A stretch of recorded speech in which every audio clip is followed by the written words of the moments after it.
नमस्कार बच्चों, आज हम कक्षा 7 विषय हिंदी के लेखन विभाग की ओर आगे बढ़ते हैं। हमने एकम 1 और एकम 2 की जानकारी है वो प्राप्त कर लिए। अभी लेखन विभाग के अंदर वृत्तांत लेखन या अहवाल लेखन है वो आज हम करेंगे।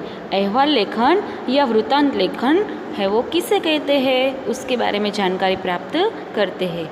तो किसी भी घटना या समारोह का विस्तार से किया गया वर्णन वृत्तांत यानी कि अहवाल कहलाता है।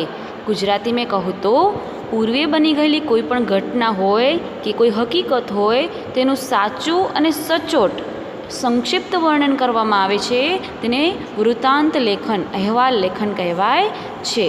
वृत्तांत लेखन यानी किसी उपलक्ष्य में संपन्न कार्यक्रम और समारोह का विवरण पत्र पत्रिका समाचार पत्रों आदि में प्रकाशित करने के लिए लिखा जाता है।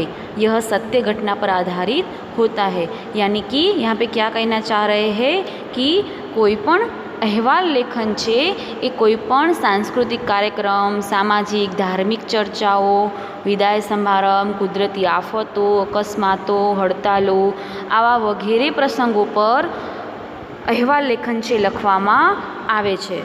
अहवाल छे ए हमेशा सत्य घटना यानी कि बनी गયેલી घटना ऊपर ज लखवामां आवे छे अने अहवाल द्वारा ज ते कोई सामायिकमां एने छापवामां आवे अथवा तो समाचार पत्रमां आपणे जे पण विगतो जोईए छे ए बधा ज अहवाल होय छे कि कोई पण घटना समाजमां बनी गई छे, कोईनुं एक्सिडंट थयुं छे अथवा तो कोईनो विदाय समारंभ योजायो छे अथवा तो कोईनो सन्मान कार्यक्रम थयो छे, बधाना अहवाल छे ए लखवामां आवे छे। तो आवुं ज अहवाल लेखन छे आपणे लखवानो छे। तो अहवाल लेखन लखवा माटे आपणे कई कई बाबतोनुं ध्यान राखवुं पड़े तेनी आपणे विगते चर्चा करिए। अहवाल लेखन के लिए आवश्यक बातें, तो कौन कौन सी बातें हैं वो हमें अहवाल लिखते समय ध्यान में रखनी है। तो सर्वप्रथम अहवाल वृत्तांत लेखन करते समय उसका शीर्षक यानी कि टाइटल, उनका टाइटल लिखना अति आवश्यक है।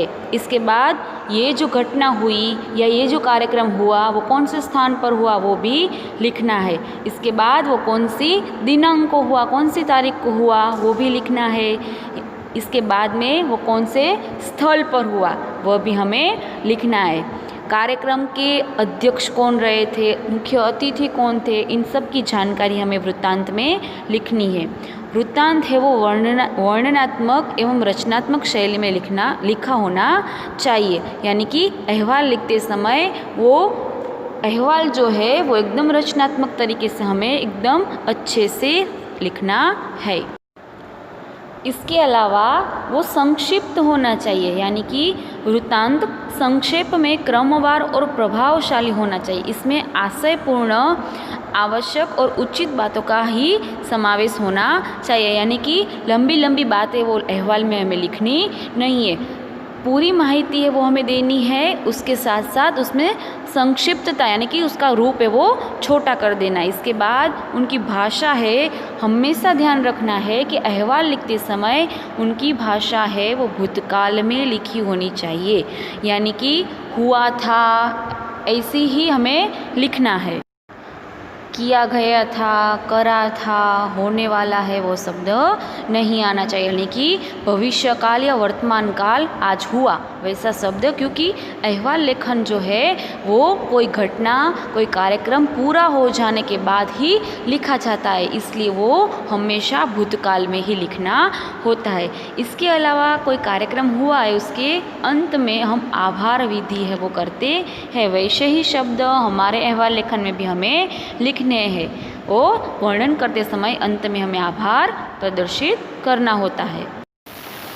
इसके बाद वृत्तांत लेखन है उनमें किन किन बातों का हमें ध्यान रखना है। तो कैसे लिखते हैं वृत्तांत लेखन, तो ये किसके द्वारा हुआ था, कब हुआ था, कहाँ हुआ था, क्या हुआ था, कैसे हुआ था, किसका हुआ था, इन सभी प्रश्नों का उत्तर है वो हमें अहवाल लेखन में लिखना है। तो उसे हम किस प्रकार से लिख सकते हैं, तो देखते हैं कि किसके द्वारा, यानी कि वो घटना है वो कब घटी थी, किस समय घटी थी, किस दिनांक को घटी थी, कहाँ हुई थी तो वो घटना, यानी कि घटना स्थल का हमें नाम लिखना है। वो घटना हुई यानी कि अकस्मात किस जगह पर हुआ, उन जगह का पूरा वर्णन है वो हमें करना है। और वो किसका हुआ था, अगर किसी का हमें नाम आता हो अतिथि अध्यक्ष का तो वो भी लिखना है। उस कार्यक्रम में या उस घटना में क्या था वो भी हमें लिखना है। वह घटना है वो किसके द्वारा हुई और कैसे हुई, उन सब का वर्णन है वो हमें अच्छे से हमारे अहवाल लेखन में करना है। अभी हमें गृह कार्य है वो करना है। तो गृह कार्य करने के लिए बस और कार का एक अकस्मात हुआ है, इनकी घटना पर हमें अहवाल है वो लिखना है। तो उसका फ़ोटो है मैं भेज रही हूँ, आपको किस प्रकार से लिखना है। तो आपकी लेखन और व्याकरण की जो हिंदी की बुक है उसमें 2 पार्ट करने हैं। आपने एक में मैंने एक सुलेखन लिखवाया था, वो सुलेखन आपने लेखन व्याकरण की बुक में लिखा होगा। तो क्रम 1 करके सुलेखन, इसके बाद दूसरा करके अहवाल लेखन, ऐसा करके आगे के विभाग में हमें निबंध, इसके बाद श्रुत लेखन, सुलेखन जो भी होता है वो सब आगे के विभाग में, और व्याकरण के जितने भी टॉपिक है वो पीछे हमें लिखने हैं। इस प्रकार से गृह कार्य है वो करना है।